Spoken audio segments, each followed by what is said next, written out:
जय हिंद दोस्तों, स्वागत है आप सभी का एक बार फिर से लक्ष्य के यूट्यूब चैनल पर। और पिछली क्लासेस जो हमारी पॉलिटी की चल रही हैं रेगुलर क्लासेस, उसमें आपने जो भी क्लासेस की होंगी मैं समझता हूं कि आप लोगों को अच्छे से समझ में आया होगा।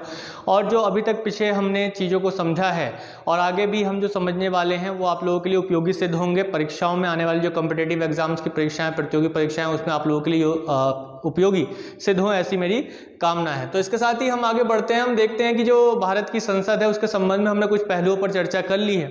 आज जो हम बात करेंगे वो ऐसे ही भारत की संसद से संबंध में, और एक तरीके से कहा जा सकता है राज्य विधानमंडलों के भी संबंध में एक महत्वपूर्ण पक्ष है। और ये भारतीय संसद से तो संबंध रखता ही रखता है। और इसमें क्या बात बोली जाएगी या हम जो देखेंगे आज, वो क्या देखेंगे, वो देखेंगे जो महत्वपूर्ण पक्ष है वह है संविधान की 10वीं अनुसूची को। संविधान की 10वीं अनुसूची को जो लोग इसे जानते होंगे वो समझ गए होंगे कि मैं किस विषय पर अब चर्चा करने वाला हूं आज। तो संविधान की जो 10वीं अनुसूची है वो संबंध है किससे? इसका संबंध है दल बदल कानून से। किससे संबंध है? दल बदल कानून से, दल बदल विरोधी कानून से। किससे? दल बदल विरोधी कानून से इसका संबंध है। तो मैं यही समझ रहा हूँ यहाँ तक कि जो भी कंसेप्ट मैंने आप लोगों को अभी तक समझाया है वो आप लोगों को बहुत ही अच्छे से समझ में आया होगा। और आज भी जो हम डिस्कस करने वाले हैं ये भी आप लोगों को मैं अच्छे से समझाने की कोशिश करूंगा।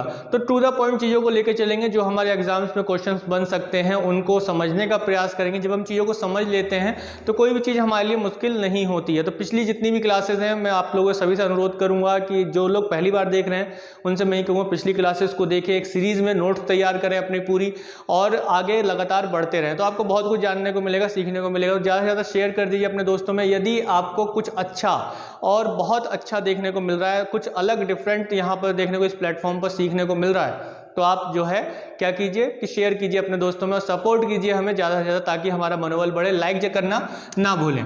तो हम बात करेंगे आज दल बदल विरोधी कानून की। जो दल बदल विरोधी कानून है इसमें क्या प्रावधान किया गया है? इसमें प्रावधान किया गया है कि जो सदस्य हैं किसके, जो दल बदलने वाले सदस्य हैं ना, जो दल बदलने वाले सदस्य हैं उन सदस्यों की अयोग्यता है ना, उनको अयोग्य ठहराने के प्रावधान इसमें बताया गया। दल बदलने वाले जो सदस्य होंगे, अब ये सदस्यों को हम दोनों तरीके से लेकर समझने की कोशिश करेंगे आराम से। जो सदस्य कौन कौन से, चाहे वह संसद के हों या फिर राज्य विधानमंडलों के, राज्य विधानमंडलों के।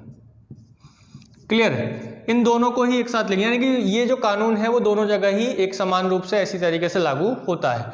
तो जो सदस्य हैं कहाँ के, जो दल बदलने वाले सदस्य हैं संसद के, राज्य विधानमंडलों को, उनको अयोग्य ठहराने या अयोग्य घोषित करने के संबंध में प्रावधान है ना। अयोग्य घोषित करने के संबंध में प्रावधान क्या होंगे उसको परिभाषित किया गया है किसमें? दल बदल विरोधी कानून में, जो कि संविधान की किस अनुसूची में है? 10वीं अनुसूची में है। देखिए इसकी जरूरत क्यों पड़ी हमें, बाद में जाकर इसको संविधान संशोधन के माध्यम से क्यों अपने संविधान में जोड़ना पड़ा, जो कि हम 52वां संविधान संशोधन देखते हैं। कौन सा संविधान संशोधन आया है इसके लिए? 52वां संविधान संशोधन अधिनियम। आराम से चीज़ों को समझते हुए चलेंगे, कोई जल्दबाजी नहीं है। 1985।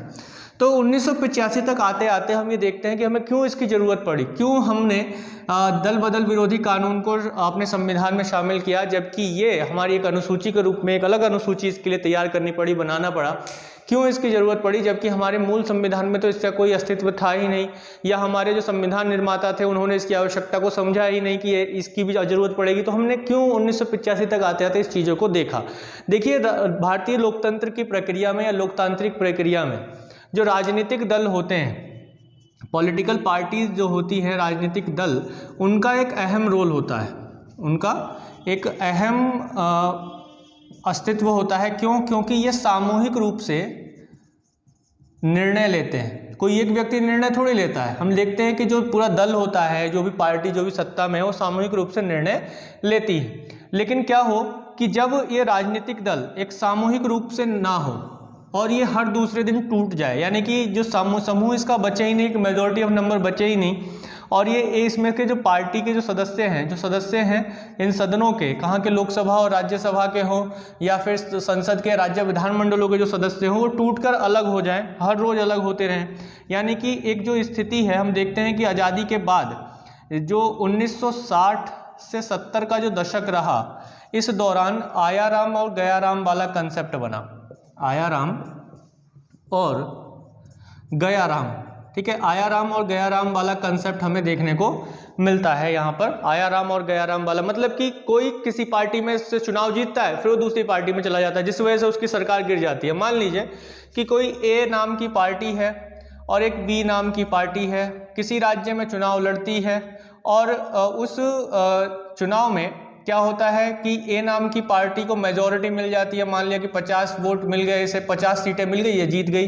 इसके पास मेजॉरिटी सीटें 50 सीट लेने के लिए बस इसके पास कितने हैं, 45 है मान लेते हैं, और इसको 5 सीटें और चाहिए ताकि मेजॉरिटी मिल जाए। अब इसने बी ने क्या किया, जो कि विपक्ष में है, यहाँ के 5 विधायकों को तोड़ने के लिए, माइनस करने के लिए क्या किया इसने कि इन 5 विधायकों से, जो 50 में से 5 विधायकों से बातचीत कर ली। कहा कि भाई आ जाओ, तुमको जो है विधायक बना देंगे, विधायक तो तुम हो ही, है ना, मंत्री बना देंगे अपने यहाँ, तुमको गृह मंत्रालय दे देंगे, वित्त मंत्रालय दे देंगे, तुमको ये मंत्रालय दे देंगे, तुम अच्छा कमाई कर लोगे, और साथ में तुमको जो है दक्षिणा के रूप में इतना करोड़ रुपया भी तुमको दे देंगे, कोई दिक्कत नहीं होगी, तुम आ जाओ, बस हमारे सरकार बना दो। तो यहाँ से जो 5 लोग हैं वो टूट के कहाँ आ गए, यहाँ आ गए, और यहाँ प्लस हो गए, 50 इनके पास हो गए, 45 अब इनके पास हो गए। तो अब जो ए, जो कि जीत रही थी पार्टी, जो जीत के सरकार बना चुकी है, वो उसकी पार्टी क्या हो गई, गिर जाती है, उसकी सरकार गिर जाती है। क्यों गिर जाती है, क्योंकि 5 लोग जो है वहां से टूट के यहाँ आ गए और इसको मेजोरिटी मिल गई, इसने जो है अपना विश्वास मत पारित कर दिया, इसने फ्लोर टेस्ट पास कर दिया, अब बी नाम की जो पार्टी है उसकी सरकार बन जाती है। तो यहाँ पर यह स्थिति हमें हर बार देखने को मिल रही थी 1960 से 70 के दशक में, केंद्र में भी और कई राज्यों में भी ऐसा देखने को मिल रहा था। ये तब ज्यादा जोर पकड़ने लगा 1980 के बाद। हरियाणा में जब चुनाव हुए तो उसमें एक विधायक हुए गयाराम जी, है ना, देखो नाम भी उनका क्या था, गयाराम जी। वो बिन पैंदे के लोटे के नाम से जाने भी जाते हैं। उन्होंने 15 दिन में 5 बार पार्टियों को बदला, और इससे जो है पूरे क्षेत्र में ये स्थिति जो है सामने निकल के आई भारत में कि अगर इसी तरीके से चलता रहा तो हम तो रोज शपथ दिलवाते रहेंगे, हर रोज नई सरकार बनेगी, हर रोज फिर नया कैबिनेट चुना जाएगा, नया मुख्यमंत्री या प्रधानमंत्री चुना जाएगा, और फिर उनको शपथ दिलवाया जाएगा, वो अपनी योजना बनाएंगे, इतने उसमें से 2 टूट कर किसी और पार्टी में चले गए, तो फिर क्या हो जाएगा कि अब उसकी सरकार बनेगी, उसने जो योजनाएं बनाई, उसने जो पॉलिसी बनाई, उसको वो खत्म कर देगा। तो इससे तो देश का विकास हो ही नहीं पाएगा। जो एक राजनीतिक दल का महत्वपूर्ण रोल होता है कि इसका सामूहिक निर्णय लेने का और सामूहिक निर्णय से विकास करने का, तो इसमें तो कुछ विकास होगा ही नहीं। सारा का सारा टाइम किस में खत्म होगा, एक सरकार टूटेगी दूसरी सरकार बनेगी, एक सरकार टूटेगी दूसरी सरकार बनेगी, नई नई सरकारें बनती चली जाएंगी। तो इस चीज को रोकने के लिए 1985 में जब राजीव गांधी गवर्नमेंट थी, राजीव गांधी गवर्नमेंट थी, हालांकि राजीव गांधी इस बात को समझ रहे थे क्योंकि वो अभी नए नए ही जो है राजनीति में आए थे और उनको इतना अनुभव नहीं था। उन्हें ये लग रहा था कि कहीं संसद में जो उनके मेंबर्स हैं, जो उनके सदस्य हैं, वो कहीं टूट कर दूसरी पार्टी में ना चले जाएं। तो इस चीज का डर को भी उन्होंने खत्म करने के लिए क्या किया कि 52वां संविधान संशोधन करवाया 1985, और इस दल बदल विरोधी कानून को लेकर आया और 10वीं अनुसूची को ऐड करवाया 1985 में। और ये कहा गया कि अब जो है कोई भी व्यक्ति, अगर एक नियम बताएगा जो कि मैं अभी आपको बताऊंगा, कि अगर कोई भी व्यक्ति, क्या आधार हो सकते हैं, कुछ आधार बताए गए इसमें। तो 52वें संविधान संशोधन के द्वारा दल बदल विरोधी कानून में कुछ आधार बताए गए, उस आधार पर अगर कोई व्यक्ति या इस तरीके कोई काम करता है तो क्या होगा कि उसे पद से हटा दिया जाएगा, उसकी सदस्यता ही खत्म कर दी जाएगी, चाहे वो संसद से हो या राज्य विधान में। तो वो आधार क्या हो सकते हैं, उस पर अब हम लोग बात कर लेते हैं कि जो दल बदल विरोधी कानून है, इसमें अयोग्य घोषित करने के क्या आधार हो सकते हैं। ठीक है, तो मैं समझता हूं कि यहाँ तक की जो कहानी है, आपको एक पृष्ठभूमि आपको समझ में आ गई होगी कि दल बदल विरोधी कानून क्यों लाया गया, और इसको लेकर जो चीज़ें हैं वो अक्सर हमेशा करंट अफेयर्स में बनी रहती है, क्योंकि हमें अलग अलग राज्यों में देखने को मिलता है। मुख्य रूप से तब जब केंद्र में किसी और पार्टी की सरकार हो, राज्य में किसी और पार्टी की सरकार बन जाए, चुनाव हो और कोई और पार्टी की सरकार बन जाए, तो उसके एमएलए को अपनी तरफ खींचने के लिए अक्सर जो है क्या किया जाता है, लालच दिया जाता है, और वहां के एमएलए टूट के यहाँ आ जाते हैं। तो एक संख्या निर्धारित की गई कि कितने नंबर होने चाहिए, कितने नंबर नहीं होने चाहिए, उस कंसेप्ट पर अब हम लोग बात कर लेते हैं। तो दल बदल विरोधी कानून, इसमें अयोग्य घोषित करने के प्रावधान या आधार, है ना, करने क्या आधार हो सकते हैं, उस पर अब हम लोग बात कर लेते हैं। देखिए सबसे पहला आधार क्या, कि अगर कोई नेता है ना, अगर कोई नेता क्या करे कि अपने स्वेच्छा से ही पार्टी को त्याग दे, है ना, कोई निर्वाचित सदस्य है, चुन लिया गया है ना, वोट उसे अच्छा मिला है, वो जीत गया है, निर्वाचित सदस्य, लोकसभा को ले लेते हैं, निर्वाचित सदस्य क्या करे, स्वेच्छा से जिस दल से चुना गया है ना, उस दल से क्या कर दे, स्वेच्छा से दल से त्याग पत्र दे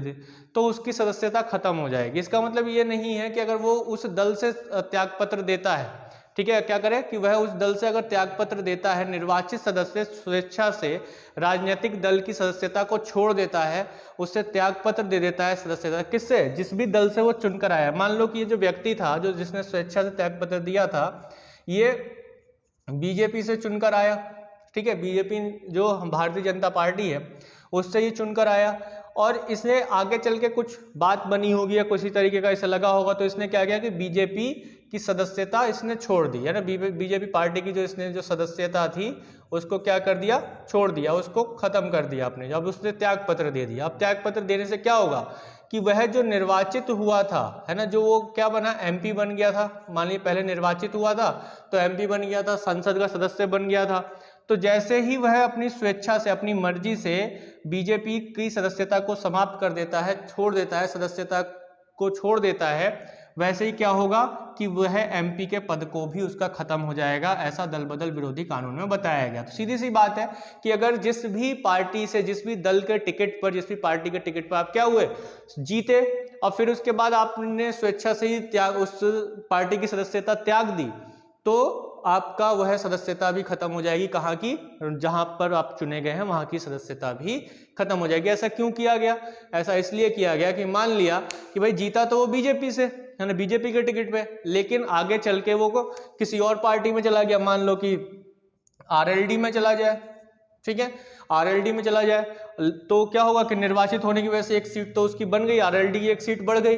तो यहाँ पर इसी चीज को बचाने के लिए क्या किया गया कि अगर वह निर्वाचित सदस्य अब जिस पार्टी के टिकट पर चुना गया, जीता, अगर वह उस पार्टी की सदस्यता छोड़ता है तो वह संसद की सदस्यता भी खो देगा।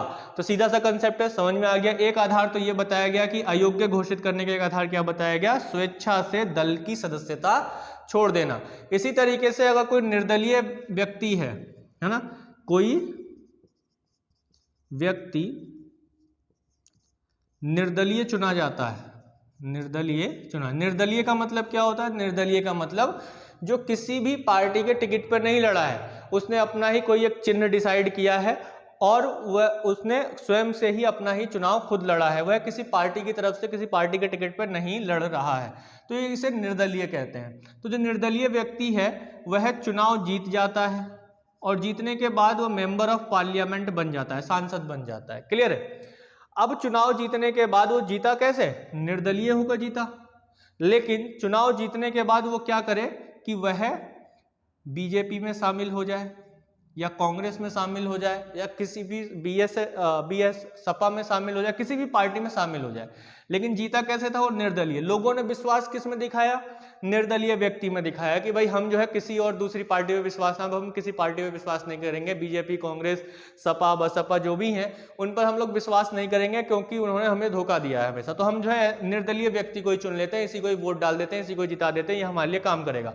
लेकिन वो आगे चल के क्या कर दे? लोगों को धोखा दे दे। लोगों को धोखा कैसे देगा कि वह चुना तो गया निर्दलीय, लेकिन उसने 60 घाट पहले से कर रखी थी, भाई मैं निर्दलीय चुना जाऊंगा तो मैं शामिल हो जाऊंगा बीजेपी में। बीजेपी ने उसके लिए कुछ जो लालच वगैरह दिया हो, कोई भी पार्टी, कोई भी दल, बीजेपी हो, कांग्रेस हो, जिसने भी जो है उसे क्या दिया हो, एक लालच दिया हो और फिर उसके बाद उसे अपने में शामिल कर लिया हो। तो भाई यहाँ पे इस तरीके से अगर हो तो क्या होगा कि ये जो निर्दलीय व्यक्ति है या जो निर्दलीय सदस्य है, कोई व्यक्ति जो निर्दलीय सदस्य है, इसकी सदस्यता अगर ये किसी दल में शामिल हो जाता है, अगर यह क्या हो किसी दल में शामिल हो जाए तो इसकी सदस्यता भी रद्द हो जाएगी। ठीक है, कोई भी दल हो सकता है, ठीक है, कोई भी दल हो सकता है। तो कोई भाई हृदय पे मत लेना, अरे कोई समर्थन हो तो कभी ये मत कह सोचना कि ये क्यों मतलब इसको कह रहे हैं कि लालच में कर लेगा या धोखाधड़ी, तो भाई ऐसा मत लेना, है ना। ये हृदय पर मत लेना, समझने के लिए है केवल, ठीक है। कभी जो है हृदय पर ले लो। तो यहाँ पर क्लियर हो गया कि जो निर्दलीय व्यक्ति है अगर किसी दल में शामिल हो जाता है जीतने के बाद, तो उसकी सदस्यता भी खत्म कर दी जाएगी। ऐसा क्यों किया गया? ताकि लोगों की जो एक आस्था थी वो निर्दलीय व्यक्ति में थी, लेकिन यहाँ पर क्या किया गया कि उसने पार्टी को एक ज्वाइन कर लिया जिसमें लोग विश्वास नहीं कर रहे थे, किसी भी पार्टी में ज्वाइन कर लिया। इसी तरीके से अगर सदस्य सदन के विरुद्ध, सदन में पार्टी के विरुद्ध, है ना, अगर कोई सदस्य है, मेंबर है, वो सदन में वोटिंग हो रही है, सदन में वोटिंग हो रही है, तो वो क्या करे कि जो भी दल है उसका, जो भी पार्टी है उसके विरुद्ध वोट कर दे, विरुद्ध वोट कर दे। देखो संसद में वोटिंग होती है, संसद में वोटिंग होती है। मान लिया अभी वर्तमान में संसद में बीजेपी की सरकार है, केंद्र में बीजेपी की सरकार है, केंद्र ने कोई एक बी नाम का एक्ट लेकर आई, है ना, एक विधेयक लेकर आई और उसने व्हिप जारी कर दिया अपने सभी सदस्यों को कि भाई जो भी मेरे मेंबर्स हैं, यानी कि बीजेपी के जो भी मेंबर्स ऑफ पार्लियामेंट है, बीजेपी की टिकट पर जो भी बने हैं, वो सभी जो है इस बिल का समर्थन करेंगे और इसके विरुद्ध कोई वोट नहीं करेगा। लेकिन भैया एक टीकाराम जी थे, है ना, टीकाराम जी हैं कोई एक, ठीक है, ये काल्पनिक नाम है, ठीक है, कोई है नहीं। टीकाराम जी कोई व्यक्ति हैं जो कि एमपी हैं, उन्होंने कहा कि भाई ये बिल तो गलत है, मैं इसके विरोध में वोट देता हूं। अब उन्होंने इसके विरोध में वोट दे दिया, तो अब क्या होगा कि व्हिप जारी किया गया था, तब उस आधार पर जैसे ही इन्होंने दल के विरुद्ध वोट दिया, किसने? टीकाराम जी ने दल के विरुद्ध वोट दिया, तो उनका जो है गयाराम कर दिया गया, मतलब कि उनकी सदस्यता अब क्या कर दी गई? खत्म कर दी गई, कि उन्होंने जो है दल के साथ जो क्या किया गया है? धोखा किया है, ठीक है, दल के साथ क्या किया है? धोखा किया है। तो इस आधार पर जो है उनकी जो सदस्यता थी वो खत्म कर दी जाती है। इसी तरीके से सदस्य स्वयं को अपने वोटिंग से अलग रखें, ठीक है। अब मान लीजिए टीकाराम जी थे, इन्होंने ना तो विरोध किया और ना ही समर्थन किया। टीकाराम जी ने क्या किया? स्वयं को वोटिंग से अलग कर दिया, वोटिंग से अलग रखा, यानी कि उस दिन वोटिंग करने वो आए ही नहीं, वो चुपचाप घर पे जो है पड़े रहे। उन्होंने कहा कि मुझे तो वोट पसंद ही नहीं, अगर नहीं विरोध में करूंगा तो क्या हो जाएगा? तो मेरी सदस्यता चली जाएगी। तो उन्होंने सोचा कि मैं आराम जाता ही नहीं हूँ वोट देने, लेकिन उनको क्या पता था कि अगर वोट देने भी नहीं जाओगे तो भी तुम्हारा जो है सदस्यता खत्म हो जाएगी, क्योंकि व्हिप जारी कर दिया गया था। व्हिप क्या होता है उस पर मैं आगे चर्चा करूंगा। तो यहाँ पर आपको अच्छे से समझ में आ गया होगा कि अगर स्वयं को वोटिंग से भी अलग रखता है कोई सदस्य, तो क्या होगा कि उसकी सदस्यता रद्द कर दी जाएगी। दल बदल विरोधी कानून में अयोग्य घोषित करने के आधार बता रहा हूं, एक बार फिर से सुन लो।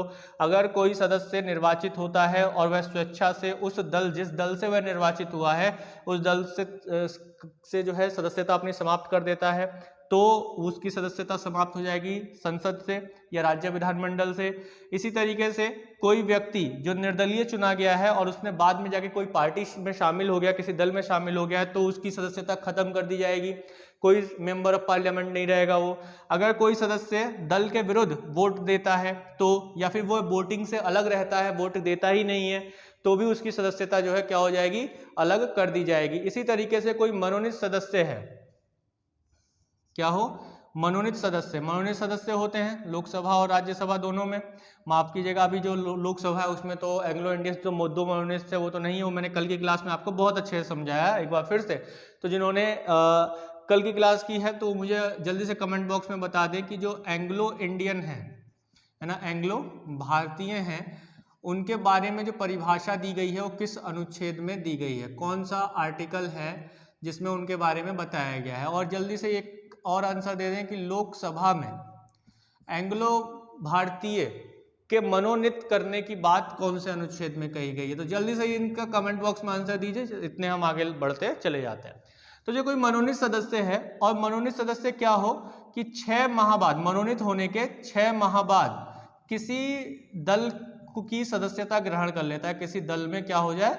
शामिल हो जाए, शामिल हो जाए। 6 महीने बाद, मनोनीत होने के 6 महीने बाद अगर वह किसी दल में शामिल होता है तो भी जो है उसकी सदस्यता समाप्त हो जाती है, ठीक है। 6 माह की समाप्ति के बाद वो मनोनीत सदस्य क्या हो? किसी दल में शामिल हो जाए, ठीक है। मनोनीत हुए कितना हो गया? 6 महीने की समाप्ति होगी, 6 महीने हो गए हैं मनोनीत हुए, और उसके बाद वो क्या करे? किसी दल में शामिल हो जाए, ठीक है। मान लिया कि मनोनीत सदस्य है वो किसी दल में शामिल हो गया, कांग्रेस में जाके शामिल हो गया, है ना, कांग्रेस में जाकर शामिल हो गया। तो अब यहाँ पे कांग्रेस में जाकर शामिल हो गया तो इसका मतलब क्या हो गया कि अब जो है इसकी सदस्यता खत्म कर दी जाएगी, अब ये मेंबर ऑफ पार्लियामेंट नहीं रहेगा। 6 महीने पूरा होने से पहले अगर वह कांग्रेस में शामिल हो जाता है या किसी भी दल में या किसी भी पार्टी में शामिल हो जाता है तो उसकी सदस्यता रद्द नहीं होगी। तो बात समझ में आ रही है, अच्छे से समझ में आ रही है। अगर कोई कंसेप्ट यहाँ पर आपका बचता है, समझ में नहीं आ रहा है, तो आप कमेंट बॉक्स में डाल सकते हैं कि ये चीज जो है हमको समझ में नहीं आ रही है। ठीक है, तो 10वीं अनुसूची के संबंध में कि ये जो चीजें हैं ये कौन डिसाइड करेगा कि ये स्वेच्छा से दे रहा है या नहीं दे रहा है, ये निर्दलीय व्यक्ति जो है इसमें शामिल हो गया है, वोट दिया है या नहीं दिया है, विरुद्ध में वोट दिया है, मनोनीत सदस्य ने 6 महीने पूरे हुए हैं या नहीं, ये डिसाइड कौन करेगा। तो ये जो डिसाइड करेगा या हम कहें तो 10वीं अनुसूची के संबंध में जो निर्णय लेगा, ठीक है, वो कौन लेगा, राज्यसभा में कौन लेगा, सभापति, और लोकसभा में लोकसभा अध्यक्ष लेंगे। ठीक है, तो इस पर हम लोग देख लेते हैं कि इनमें क्या क्या चीजें बताई गई। इसमें कुछ अपवाद भी हैं और कुछ चीजों को समझाया भी गया है। जैसे यहाँ तक आप लोगों ने लिख ही लिया होगा, जल्दी से वो कमेंट में आंसर जरूर दीजिए उसका। जिन्होंने कल की क्लास की होगी उन्होंने वो आंसर देने में बिल्कुल सक्षम होंगे कि जो एंग्लो भारतीय हैं उनकी डेफिनेशन कौन सी आर्टिकल में दी गई है, कौन सा अनुच्छेद में दी गई है। और इसी प्रकार अगर हम देखें तो जो लोकसभा में एंग्लो भारतीय लोगों के मनोनीत होने की जो बात कही गई थी वो किस अनुच्छेद में कही गई थी, जल्दी से कमेंट बॉक्स में आंसर दे दीजिए। तो जो वही कानून है, कानून कौन सा कानून हम पढ़ रहे हैं, दल बदल विरोधी कानून। तो जो दल बदल विरोधी कानून है इसके संबंध में निर्णय लेना या निर्णय लेने की जो शक्ति है, निर्णय लेने की शक्ति किसमें निहित है, लोकसभा में। लोकसभा का जो अध्यक्ष होगा अभी कौन है, ओम बिरला। इसी प्रकार राज्यसभा में जो राज्यसभा का सभापति होगा अभी कौन है सभापति, एम वेंकैया नायडू। ठीक है, जो भारत के उपराष्ट्रपति भी हैं। तो यहाँ पर हम देखते हैं कि दल बदल विरोधी कानून के संबंध में निर्णय लेने की शक्ति किसके पास होती है, लोकसभा अध्यक्ष या राज्यसभा में सभापति के पास होती है। जहां पर दल बदल विरोधी कानून लाया जा रहा है, जहां पर यूज किया जा रहा है, वहां पर निर्णय कौन लेगा, वहां पर वहां का अध्यक्ष या सभापति लेगा, चेयरपर्सन लेगा। इसके साथ ही जो इसमें बताया गया एक समय के बाद 1992 में 1992 में एक केस हुआ और उसमें सुप्रीम कोर्ट ने क्या कहा, सुप्रीम कोर्ट ने ये कहा कि राज्यसभा में सभापति और लोकसभा में लोकसभा अध्यक्ष के द्वारा लिया गया दल बदल विरोधी के संबंध में जो निर्णय है वो क्या होगा, न्यायिक समीक्षा के योग्य होगा, न्यायिक समीक्षा के योग्य होगा। यानी कि उसकी न्यायिक समीक्षा की जा सकती है। सुप्रीम कोर्ट को यदि ये लगता है कि उसको गलत तरीके से हटाया गया है या उसका ठीक तरीके से बात नहीं सुनी गई है, तब सुप्रीम कोर्ट क्या कर सकता है, उसकी न्यायिक समीक्षा कर सकता है। या फिर जिसको भी दल बदल विरोधी कानून के आधार पर जिसकी सदस्यता खत्म की गई है वह कोर्ट में जा सकता है और कोर्ट उसकी न्यायिक समीक्षा कर सकता है कि क्या इसको गलत तरीके से हटाया गया है या मामला बिल्कुल सही था। तो बात यहाँ पे बिल्कुल क्रिस्टल क्लियर है। आया राम गया राम वाला जो कंसेप्ट था उसको खत्म करने के लिए दल बदल विरोधी कानून लाया गया। कब, 1985 में। ठीक है, कब लाया गया, 1985 में लाया गया था। लेकिन इसमें कुछ अपवाद भी रहे। यानी कि अपवाद कैसे, एक अपवाद को तो बाद में खत्म कर दिया गया। तो निर्णय लेने की शक्ति किसमें है, किसमें है, लोकसभा में लोकसभा अध्यक्ष के पास और राज्यसभा में राज्यसभा के सभापति के पास। ठीक है, चलिए, तो इसमें कुछ अपवाद है। इसके लिए जो कुछ अपवाद है वो अपवाद क्या है, मुख्य रूप से हम 2 अपवाद देखते थे क्योंकि एक अपवाद को जो है खत्म कर दिया गया है। पहला जो अपवाद है वो ये है कि जो लोकसभा का अध्यक्ष होता है, लोकसभा का अध्यक्ष जो होता है वह यदि अध्यक्ष पद पर, कोई भी जो लोकसभा का अध्यक्ष होता है वो कौन होगा, लोकसभा का अध्यक्ष वही होगा जो लोकसभा का मेंबर होगा, लोकसभा का ही सदस्य लोकसभा का अध्यक्ष होगा। जैसे कि अभी वर्तमान में लोकसभा अध्यक्ष कौन है, ओम बिरला है। तो जो ओम बिरला है वो कहाँ के सांसद हैं, किस क्षेत्र के सांसद हैं, तो ये राजस्थान में कोटा के सांसद है ना। कोटा से ये कौन है, सांसद है राजस्थान से। अब ये मेंबर ऑफ पार्लियामेंट है और वो उनको जो है अध्यक्ष बनाया गया है, किसके द्वारा, लोकसभा के सदस्यों ने उनको अध्यक्ष बना दिया है। अब अध्यक्ष बनने के बाद एक अध्यक्ष का काम होता है निष्पक्षता के साथ काम करना, है ना, सभी को मैनेज करना, टाइम देना। अब यहाँ पर क्या हो कि मान लिया कि वो लोकसभा के अध्यक्ष किस पार्टी से हैं, ओम बिरला जी बीजेपी से हैं, बीजेपी से मेंबर ऑफ पार्लियामेंट है। अब यहाँ पर ओम बिरला को ये लगता है कि हम जो है काम ठीक से नहीं कर पाएंगे अगर हम इस पार्टी के साथ रहे, इस पद पर इस पार्टी के साथ रहे तो हम काम ठीक से नहीं कर पाएंगे। तो वो क्या करें कि अपने काम को ठीक से करने के लिए अपने दल से इस्तीफा दे दें, दल से क्या कर दें, त्यागपत्र दे, यानी कि बीजेपी की सदस्यता को वो छोड़ दें। तब यहाँ पर अपनी स्वेच्छा से जो उन्होंने दल की जो सदस्यता को त्यागा है तो उस आधार पर उनकी सदस्यता समाप्त नहीं होगी, सदस्यता समाप्त नहीं होगी। क्यों? क्योंकि उन्होंने जो ये दल त्यागा है वो इसलिए त्यागा है ताकि वह निष्पक्ष रूप से काम कर सके। और फिर उसके बाद जब कार्यकाल खत्म हो जाता है, कार्यकाल लोकसभा कब खत्म होगा, 5 वर्ष पर खत्म होगा, तो 5 वर्ष बाद जब कार्यकाल लोकसभा खत्म होगा तो अध्यक्ष का कार्यकाल भी खत्म हो जाएगा। तब उसके बाद वह फिर से दोबारा से उस पार्टी को ज्वाइन कर सकते हैं। तो इस आधार पर जैसे कि मैंने पहले ही बताया था कि एक आधार क्या है कि स्वेच्छा से अगर कोई निर्वाचित सदस्य क्या करे, स्वेच्छा से कोई निर्वाचित सदस्य अपने दल से त्यागपत्र दे दे, वहां से निकल जाए, इस्तीफा दे दे, तब उसकी सदस्यता रद्द हो जाएगी। लेकिन अगर कोई व्यक्ति लोकसभा का अध्यक्ष बना है और वह निष्पक्ष काम करने के उद्देश्य से क्या करे, अपने दल से त्यागपत्र दे दे, तो उसकी सदस्यता समाप्त नहीं होगी। ये दल बदल विरोधी कानून में बताया गया है। अब इसी प्रकार से ये देखा गया कि दूसरा जो इस कंसेप्ट है वो ये रखा गया कि यदि 1/3 सदस्य किसी दूसरी पार्टी में शामिल होते हैं, किसी दूसरे दल में क्या हो, शामिल हो, तब सदस्यता रद्द नहीं होगी, तब सदस्यता समाप्त नहीं होगी। ठीक है, ये चीज रखी गई थी शुरू में, है ना। शुरुआत में जब 1985 में ये बना था तब इसमें ये कहा गया था कि अगर 1/3 मेंबर्स, है ना, 1/3 सदस्य, मान लिया कि बीजेपी है और एक कांग्रेस है ना, भारत में तो हमारे मुख्यतः इनके बीच ही युद्ध रहता है। तो जो बीजेपी है, बीजेपी के 1/3 मेंबर्स कहाँ जा रहे हैं, कांग्रेस में चले गए, है ना। तो कांग्रेस में ये प्लस हो गए 1/3, यहाँ माइनस हो गए। तो अब क्या स्थिति हो गई, अब स्थिति ये हो गई कि दल बदल विरोधी कानून के द्वारा इन 1/3 सदस्यों की जो सदस्यता है उसको समाप्त नहीं किया जाएगा। ठीक है, ये कब है, 1985 में ये चीज इसमें रखा गया था। यानी कि इतना अगर एक ग्रुप जाता है तो उसकी सदस्यता खत्म नहीं होगी। ठीक है, अगर 1/3 से कम लोग जाते हैं, है ना, टोटल जितने भी सदस्य हैं उनका 1/3 से कम जाते हैं, उस पार्टी के 1/3 से कम जाते हैं, तब जो है सदस्यता कम हो जाएगी। मान लिया कि इससे कम चले गए, है ना, इससे कम चले गए तो क्या हो गया, तो यहाँ पे जब चले गए तो उनकी सदस्यता को क्या कर दिया जाएगा, समाप्त कर दिया जाएगा। लेकिन इस प्रावधान को क्या कर दिया गया, 91 संविधान संशोधन हुआ, क्योंकि ये बड़े पैमाने पर देखा जा रहा था कि बड़ी बड़ी संख्या में 1/3 से भी ज्यादा लोग दूसरी पार्टी में चले जाते थे। तो 91st कॉन्स्टिट्यूशन 91 संविधान संशोधन हुआ, संविधान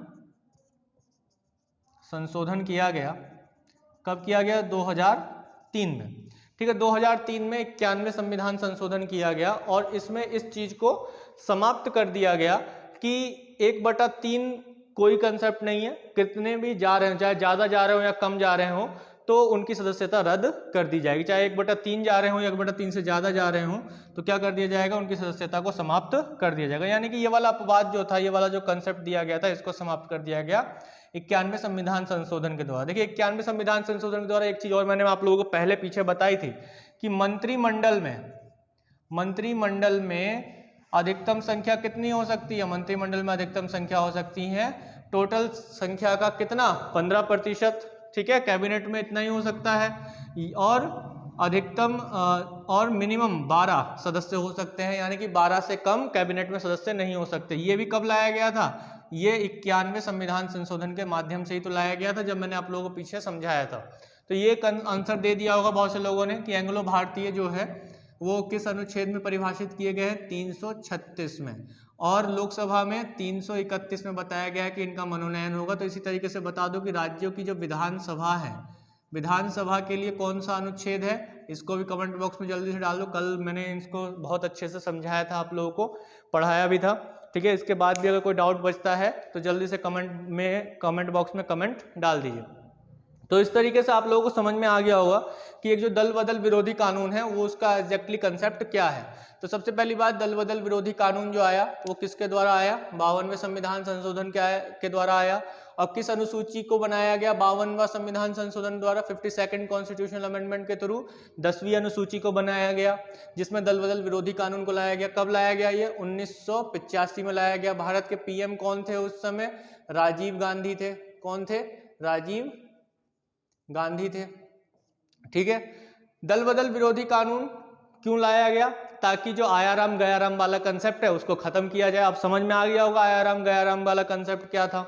उसके अलावा अगर हम देखें तो इसमें क्या क्या आधार बताए गए थे। स्वेच्छा से अगर कोई राजनीतिक दल अपने दल को छोड़ देता है, मनोनीत सदस्य 6 महीने के बाद किसी सदस्य का या किसी पार्टी की सदस्यता ग्रहण करता है तो उसकी सदस्यता समाप्त कर दी जाएगी, ठीक है। कोई निर्दलीय व्यक्ति जो निर्दलीय चुना गया है, निर्दलीय निर्वाचित हुआ है, वह किसी दल की सदस्यता ले लेता है।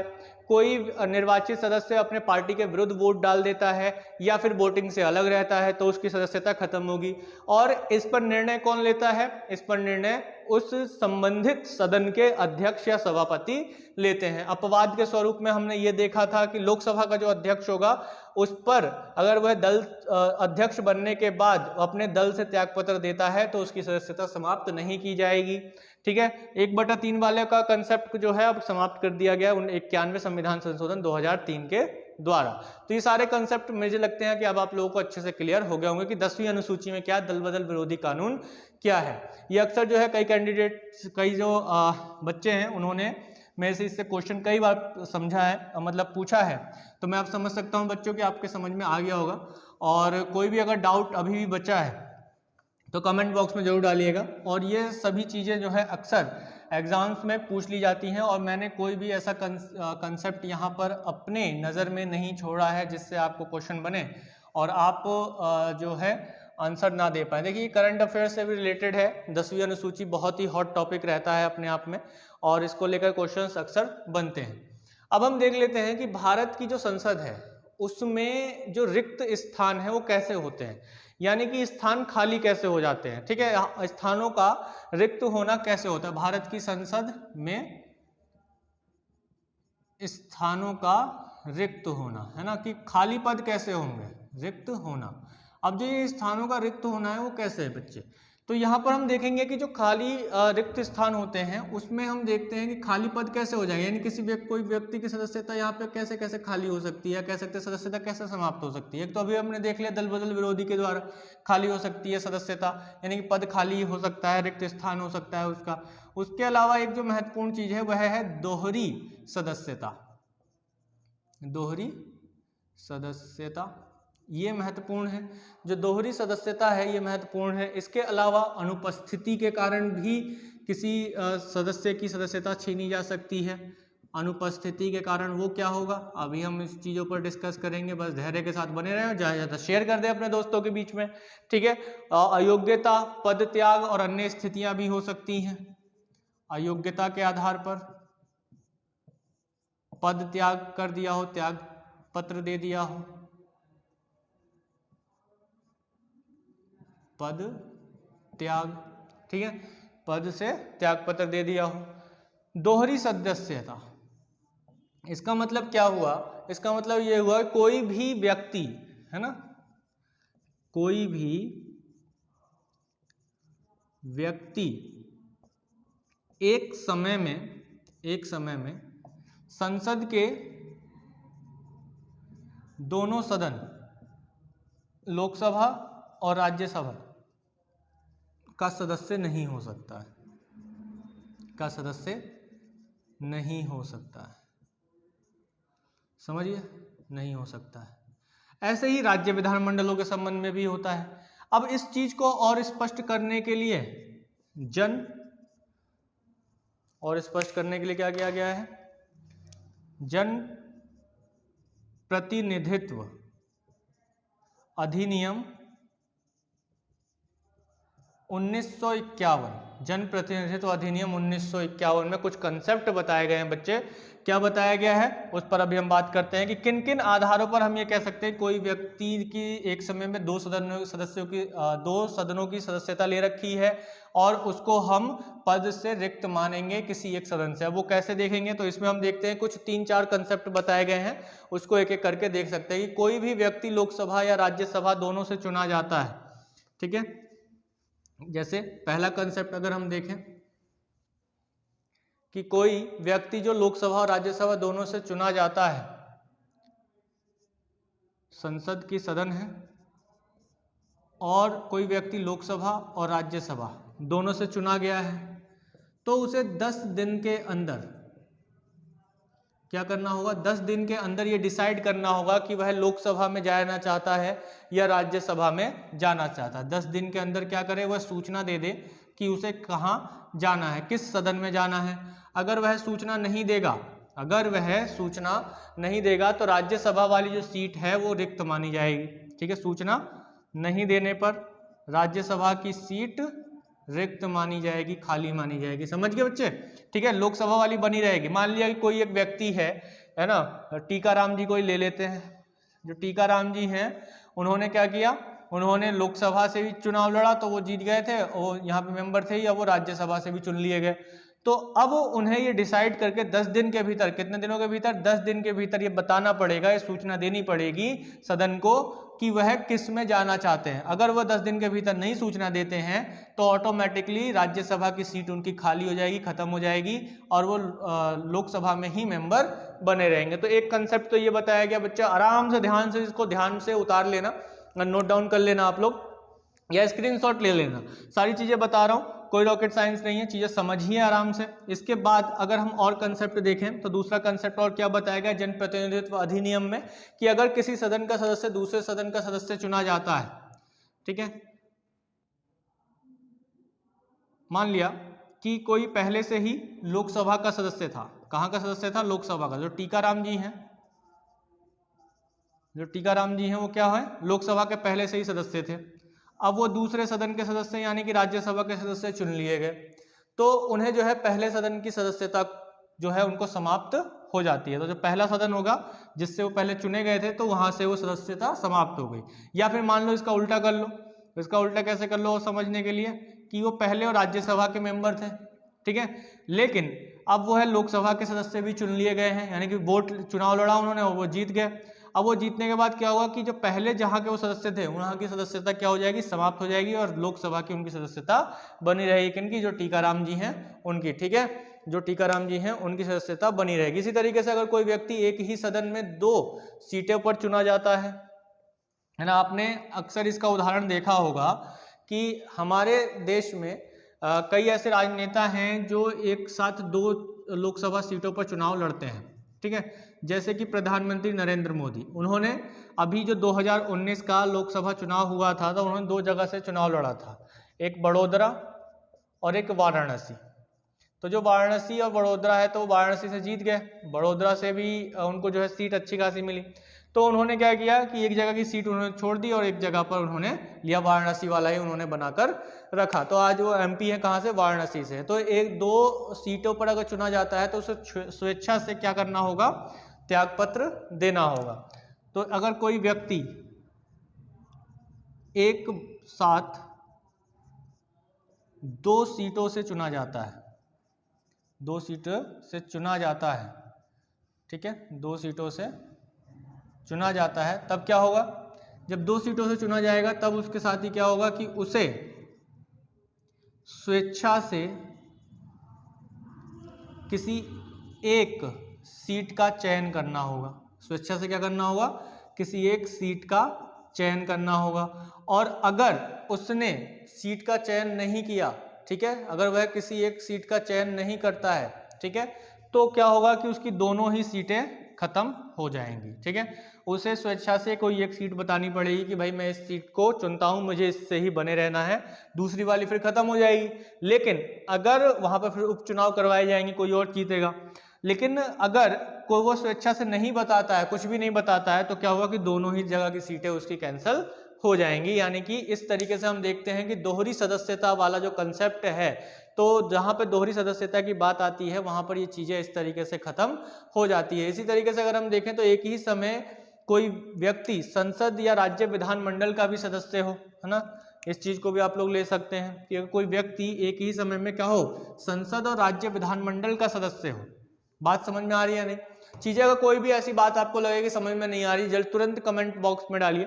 देखिए 9 बजे क्लास अपलोड हो जाती है और 9 बजे लाइव चैट हम कर सकते हैं। मैं बैठा रहता हूं, अगर किसी का कोई डाउट हो तो 9 बजे जो है ठीक आप आ जाया करो क्लास में, और 9 बजे क्लास में आने के बाद जो भी डाउट हुआ करे उसको जो है आप कमेंट में डाला करो। जो लाइव चैट चलता है, हमारा लाइव चैट चलता है, लाइव तो हम आ नहीं सकते अभी क्योंकि हमारा एक जो लिमिट है वो आप लोगों के सहयोग से धीरे धीरे बढ़ रहा है, लेकिन अभी आप लोग और ज़्यादा अच्छे से प्रयास करेंगे तो हमारा चैनल और आगे ग्रो करेगा और हम लाइव जल्द से जल्द आ जाएंगे। तो यहाँ पर हम देखेंगे अभी लाइव नहीं है, लाइव चैट खुलता है बस, प्रीमियर जो 9 बजे का लगता है उसमें मैं चैट कर सकता हूँ आप लोगों के साथ केवल। तो आप का कोई भी डाउट हुआ करे तो वो लाइव चैट में आप डाला करो, 9 बजे ठीक उपलब्ध हो जाया करो सुबह, ताकि आपको आपकी क्लास मिल सके। किस दिन अगर लेट होती है तो लेट नहीं करूंगा मैं, उस दिन मैं क्लास डालूंगा ही नहीं, ठीक 9 बजे ही अगले दिन क्लास आएगी और 9 बजे ही आएगी। उसके अलावा आप किसी और टाइम क्लास पॉलिटी की या किसी और सब्जेक्ट की नहीं आएगी। अगर किसी वजह से लेट होती है या छूट जाती है तो ये समझिए कि अब अगले दिन ही क्लास आएगी वो। तो ठीक 9 बजे क्लास आ जाती है, प्रीमियर चल रहा होता है, लाइव चैट चल रहा होता है। तो जिसको भी क्वेश्चन के दौरान या क्लास करते समय डाउट आया करे वो अपना डाउट उस लाइव चैट में डालें और तभी मैं तुरंत आपको जवाब दे पाऊंगा वहां पर, ठीक है। अगर आप ऐसे ऑफ देखते हैं, बाद में देखते हैं, तो उसमें जो है थोड़ी दिक्कत ये होती है कि इतना काम होता है कि कमेंट देख पाए नहीं देख पाए, तो ये चीज़ें हो पाती हैं। तो यहाँ पर ध्यान रखिएगा। तो दोहरी सदस्यता, अगर कोई बात समझ में नहीं आ रही है तो कमेंट जरूर कीजिएगा, जो कि लाइव चैट है तो लाइव चैट में मैं आपको जवाब जरूर दूंगा। तो यहाँ पर दोहरी सदस्यता की बात कर रहे हैं तो इसमें हम चौथा पॉइंट क्या देखते हैं कि अगर कोई एक व्यक्ति है वो क्या हो कि संसद का भी सदस्य बन गया है और राज्य विधानमंडल का भी सदस्य बन गया है, दोनों जगह से वह चुन लिया गया है, दोनों जगह वह चुना गया है, तब वह क्या करेगा, तब यदि वो 14 दिन के भीतर, यदि वह 14 दिन के भीतर क्या हो, 14 दिन के भीतर राज्य विधानमंडल की सीट नहीं छोड़ता है, ठीक है, राज्य विधानमंडल की सीट नहीं खाली करता है, तो संसद की सदस्यता उसकी क्या हो जाएगी, समाप्त हो जाएगी अपने आप ही, ठीक है। 14 दिन का टाइम होता है इसके पास। कितने दिन का टाइम होता है बच्चे? 14 दिन का टाइम होता है। और 14 दिन के टाइम के भीतर अगर उस व्यक्ति ने, जो राज्य विधानमंडल का सदस्य है और अब संसद का सदस्य भी चुन लिया गया है, तो अगर वह 14 दिन के भीतर राज्य विधानमंडल की सीट नहीं छोड़ता है तो उसकी संसद की सदस्यता समाप्त हो जाएगी और वो एमएलए ही बना रहेगा, एमपी नहीं बन सकता है। तो इस चीज को हम लोग यहाँ पर देखते हैं कि इस प्रकार से जो है सदस्यों की सदस्यता जो है एक तरीके से समाप्त हो जाती है कि दोहरी जो सदस्यता है, दोहरी सदस्यता के आधार पर जो है पद रिक्त हो सकते हैं, संसद में सदस्यों की सदस्यता समाप्त हो सकती है। तो बात क्लियर है यहाँ तक? यहाँ तक कोई रॉकेट साइंस तो मैंने बताया नहीं होगा। जिन लोगों ने पहली बार पढ़ा है उनके लिए बिल्कुल नई बात है, जिन लोगों ने पहले भी पढ़ा हुआ है बहुत अच्छी बात है, उनका रिवीजन हो रहा है, और जिन लोगों ने अभी तक नहीं पढ़ा है तो जरूर अपने कमेंट में अपना एक्सपीरियंस लिख कर दें, लिख कर बताएं कि उन्होंने पहली बार अगर इन्हें पढ़ा है तो मुझे सुनकर अच्छा लगे कि हाँ मैं कुछ नया दे रहा हूँ आप लोगों को, या जो लोग पहले से पढ़ते हुए आ रहे हैं और उन्होंने ये चीज़ें नहीं पढ़ी हैं या इन्होंने कभी कहीं पर नहीं देखा है या नहीं सुना है या किसी तरीके से उन्हें किसी ने नहीं पढ़ाया है, तो जरूर कमेंट पे अपना एक्सपीरियंस दें कि यहाँ पे अगर उनको कुछ नया ये मिल रहा है तो बताएं अपना, ताकि मेरा मनोबल बढ़े कि हाँ मैं कुछ मेहनत जो कर रहा हूँ, जो चीज़ें आपको दे रहा हूँ वो कुछ अच्छी हो सकती हैं। चलिए अब बात करते हैं अनुपस्थिति के आधार पर। अनुपस्थिति का क्या फैक्टर है? देखिए दोहरी सदस्यता और अनुपस्थिति वाले से क्वेश्चन बहुत ज़्यादा आता है, मैं इसको मानता हूँ इंपॉर्टेंट, इसको भी इंपॉर्टेंट कहता हूँ मैं यहाँ पर, ठीक है। ये इंपॉर्टेंट फैक्टर्स हैं। अगर रिक्त खाली होने की बात करें तो दोहरी सदस्यता के आधार पर जो रिक्त हो जाते हैं पद जो है रिक्त हो सकते हैं, संसद की सदस्यता या संसद में स्थान खाली हो सकते हैं, और इसमें कौन कौन से कारण हो सकते हैं, आधार हो सकते हैं, मैंने आपको बताया। और इन आधारों को किसमें बताया गया ये याद रखिएगा, जनप्रतिनिधित्व अधिनियम। जनप्रतिनिधित्व अधिनियम कितना है बच्चे, कौन सा ईयर है? जनप्रतिनिधित्व अधिनियम 1951, ठीक है। अनुपस्थिति के आधार पर अगर हम देखें, ठीक है, अनुपस्थिति के आधार पर क्या कि संसद का कोई सदस्य या सदन का, पार्लियामेंट का कोई मेंबर क्या हो, सदन की कोई भी सदस्य जो है वो सदन की अनुमति के बिना, सदन की, देखिए सदन बोला हुआ है तो सदन कोई सा भी हो सकता है, लोकसभा भी हो सकता है, राज्यसभा भी हो सकता है, ठीक है। तो सदन की अनुमति के बिना, सदन से उसने अनुमति नहीं ली है, अनुमति बिना क्या हो कि वह 60 दिन की अवधि से अधिक क्या हो, अनुपस्थित हो, ठीक है, अब्सेंट हो। और 60 दिन की अवधि में या उस 60 दिन की अवधि के बीच में उसने सभी बैठकों में हिस्सा ना लिया हो, है ना, यानी जो भी बैठकें हुई इन 60 दिनों में सदन की, उनमें से किसी भी बैठक में उसने हिस्सा नहीं लिया है और उसने कोई कारण नहीं बताया है कि मैं इस वजह से जो है सदन में अनुपस्थित हूं, या फिर जो अनुमति नहीं ली है सदन की, भाई मान लिया बीमार है कोई व्यक्ति, कोई सदस्य, और उसे सदन को बताना होगा कि मैं जो है बीमार हूं और क्रिटिकल है मेरी सिचुएशन, डॉक्टर्स ने जाने के लिए मना किया है, तो भाई मैं नहीं आ सकता, तो ठीक है, बात समझ में आती है। लेकिन वह कुछ बिना बताए, बिना अनुमति लिए 60 दिन तक गायब रहता है किसी भी सदन में, मतलब मान लीजिए जिस भी सदन का वो सदस्य है उसकी किसी भी बैठक में वो भाग लेता ही नहीं है, जो भी बैठक होती है, जितनी भी सभी जो बैठकें हुई हैं उनमें किसी में भाग वो लेता ही नहीं है, तो क्या हो जाएगा, उसकी सदस्यता को रद्द मान लिया जाएगा, यानी कि उसके पद को खाली मान लिया जाएगा। सदन जो है उसके पद को क्या मानेगी, खाली घोषित कर देगी। जो ये सदन है, जो भी हाउस है, मान लिया लोकसभा है या राज्यसभा है, इनमें से जिस भी सदन का व्यक्ति होगा तो वो सदन क्या कर देगा, उसके पद को रिक्त घोषित कर देगा, यानी कि खाली घोषित कर देगा, और उस पद के लिए, उसके स्थान के लिए दोबारा से उपचुनाव करवाए जाएंगे उसके क्षेत्र में, ठीक है। तो एक तो ये कॉन्सेप्ट कई बार पूछा गया, 60 दिन का कॉन्सेप्ट कई बार पूछा गया है, ठीक है, किसी भी सदन में ऐसा हो सकता है। दोहरी सदस्यता को लेकर बात जो है कई बार पूछी गई है। तो सदन इसका पद क्या होगा, रिक्त घोषित करने की शक्ति रखता है अनुपस्थिति के आधार पर।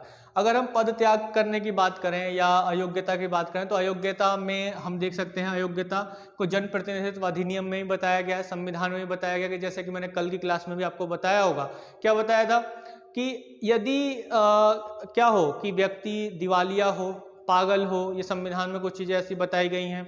जनप्रतिनिधित्व अधिनियम में क्या क्या चीज़ें बताई गई हैं, सिंपल की जो भ्रष्टाचार का आरोप ना हो, 2 वर्ष से ज़्यादा का कारावास उसे ना दिया गया हो, ठीक है, किसी तरीके से जो है संलिप्तता उसके व्यापार में ना हो, उसका व्यापार ना चल रहा हो, ठीक है। तो ऐसी अयोग्यताओं के आधार पर, या जो अभी हमने देखा 10वीं अनुसूची के अंतर्गत जो चीज़ें बताई गई उससे अयोग्य ना घोषित किया गया हो, तो सिंपल उस आधार पर जो है पद रिक्त हो सकता है। पद त्याग की बात करें तो भाई जो संसद के सदस्य होते हैं वो अपना पद त्याग करते हैं, तो अपना त्याग पत्र किसको देते हैं, तो ये क्वेश्चन कई बार पूछा गया है। तो जिस भी सदन के सदस्य होंगे, है ना, जो भी सदन होगा, राज्यसभा है या लोकसभा है, तो राज्यसभा में सभापति महोदय को त्याग पत्र देगा, लोकसभा है तो लोकसभा के अध्यक्ष महोदय को क्या देगा, त्याग पत्र देगा, जो भी सदस्य है, तो ठीक है, तो इनको संबोधित करेगा। अब ये डिपेंड करता है कि राज्यसभा या लोकसभा के जो अध्यक्ष हैं या राज्यसभा के जो सभापति हैं वो उनके त्याग पत्र को एक्सेप्ट करते हैं या नहीं है। वो इस बात को पहले देखेंगे कि क्या ये अपनी स्वेच्छा से त्याग पत्र दे रहा है या फिर इस पर दबाव बनाया जाए। अगर उनको लगता है कि दबाव की वजह से दे रहे हैं तो वो स्वीकार नहीं करेंगे, अगर स्वेच्छा से लगता है तो वो स्वीकार कर लेंगे। तो इस आधार पर भी जो है क्या हो सकता है, पद रिक्त हो सकते हैं, ठीक है। इसके अलावा अन्य स्थितियां भी हो सकती हैं जिन स्थितियों में संसद के सदस्यों का रिक्त पद जो है वो रिक्त हो सकता है। जैसे कि संसद की सदस्यता किसी व्यक्ति को यदि संसद की सदस्यता छोड़नी होगी, कब, कुछ कारणों पर छोड़नी होगी, जैसे कि यदि उच्चतम न्यायालय ने, या कहा जाए कि न्यायालय ने, कोर्ट ने उनके चुनाव को शून्य घोषित कर दिया है, शून्य घोषित कर दिया है या अवैध घोषित कर दिया है, ठीक है। एक बात तो ये हो गई कि जो भी सदस्य चुना गया है उसमें का मामला कोर्ट में गया, मैंने आप लोगों को पीछे ही बताया, कोर्ट में गया और कोर्ट में जाने के बाद क्या हुआ, कोर्ट ने उनके चुनाव को, इलेक्शन को शून्य घोषित कर दिया, कहा कि ये जो है गलत तरीके से चुना गया है। या फिर संसद से निष्कासित कर दिया गया है, सदन से निष्कासित कर दिया गया है, सदन से निष्कासित कर दिया, निकाल दिया गया है, किसी कारणवश निष्कासित कर दिया गया। निष्कासित मतलब क्या हो गया कि अयोग्य घोषित करके उसे बाहर निकाल दिया गया, अब उसकी सदस्यता खत्म कर दी गई, तो पद रिक्त हो सकता है। इसी तरीके से वह राष्ट्रपति या उपराष्ट्रपति बन गया हो, है ना, वो जो सदन का सदस्य था वो क्या हो गया, राष्ट्रपति बन गया है, राष्ट्रपति का चुनाव जीत के वो राष्ट्रपति बन गया है, या फिर उपराष्ट्रपति बन गया है, तो उपराष्ट्रपति बन गया है तो भी वो सदस्य सदन का किसी भी सदन का सदस्य नहीं होगा। जैसे कि मैंने आपको शुरू में बताया कि राष्ट्रपति जो है किसी भी सदन का सदस्य नहीं होता है, संसद का सदस्य नहीं होता है, लेकिन उसके बाद भी संसद का अभिन्न अंग होता है, ठीक है। उपराष्ट्रपति भी किसी भी सदन का सदस्य नहीं होता है, लेकिन राज्यसभा का सभापति होता है, ठीक है। इसी तरीके से अगर वह व्यक्ति किसी राज्य का राज्यपाल बन गया है, तो अगर इन स्थितियों में भी है तो संसद की सदस्यता जो है उस व्यक्ति को छोड़नी होगी, उस सदस्य को छोड़नी होगी, तो इन कारणों से भी पद को अपने त्याग करना होगा। तो ये चीज हम लोग यहाँ पर देखते हैं और अच्छे से समझते हैं। तो मैं समझता हूँ कि यहाँ तक का जो कंसेप्ट है दल बदल विरोधी कानून और पद जो है संसद में किस किस रूपों में खाली हो सकते हैं, कैसे कैसे खाली हो सकते हैं, कैसे उनकी सदस्यता जा सकती है, ये सारे कंसेप्ट आपको बहुत अच्छे से समझ में आया होगा। कोई भी डाउट अगर बचे तो कमेंट बॉक्स में जरूर डाल देना भाई, ठीक है, ताकि मैं अगली वीडियो में उसका निदान कर सकूं। और यदि आप 9 बजे ठीक 9 बजे क्लास देख रहे हैं, अभी देख रहे हैं, और जो भी डाउट आपके हैं तो कमेंट बॉक्स में आपने लाइव डाले हैं, साथ साथ में क्लास करते हुए आपने लाइव डाले हैं, तो मैंने लाइव ही आपको आंसर जरूर दिए हैं, ठीक है। अगर मैं वहाँ पे बिल्कुल 9 बजे मैं आपके साथ देख रहा होता हूँ सब कुछ, और जो भी व्यक्ति कमेंट डालता है लाइव में, मैं उनके कमेंट के आंसर भी देता हूँ। जिनका अगर कोई डाउट रहता है तो डाउट देखिए। 7 बजे ठीक करंट अफेयर्स, 9 बजे ठीक आपका पॉलिटी, 10 बजे अर्थमेटिक मैथ, 11 बजे एडवांस मैथ और 12 बजे हिस्ट्री जो है आती है। और इन सभी विषयों को लेकर अगर आपके मन में कोई सुझाव आता है तो वो भी आप कमेंट में डालिए, ठीक है। उन सुझावों पर विचार किया जाएगा। देखिए सुझाव कौन देगा, जब हम फैमिली के लोग होंगे ना। लक्ष्य एक फैमिली है, पूरी एक लक्ष्य की फैमिली है जिसमें आप लोग भी सदस्य हैं, आप जो जितने भी सब्सक्राइबर्स हैं आप सभी सदस्य हैं इस लक्ष्य फैमिली के। और इस फैमिली को जितना बड़ा किया जाएगा, सब्सक्रिप्शन बढ़ेंगे, जितने लोग जुड़ेंगे सभी लोगों को जोड़िए ज़्यादा से ज़्यादा, और इस फैमिली को बड़ा कीजिए, तभी एक मजबूत फैमिली बनेगी। और फिर इसके बाद हम लोग एक अच्छा ग्रो अप कर पाएंगे। तो वहाँ पर सपोर्ट आपकी बहुत ज़्यादा ज़रूरत है। तो यहाँ पर जो भी सुझाव हों किसी भी सब्जेक्ट को लेकर कि भाई अर्थमेटिक मैथ में ये होना चाहिए, पॉलिटी में ये होना चाहिए, या फिर एडवांस मैथ में ये चीज़ें होनी चाहिए, या हमारी कुछ कमी रह रही है, तो उसको आप जरूर कमेंट बॉक्स में डालें।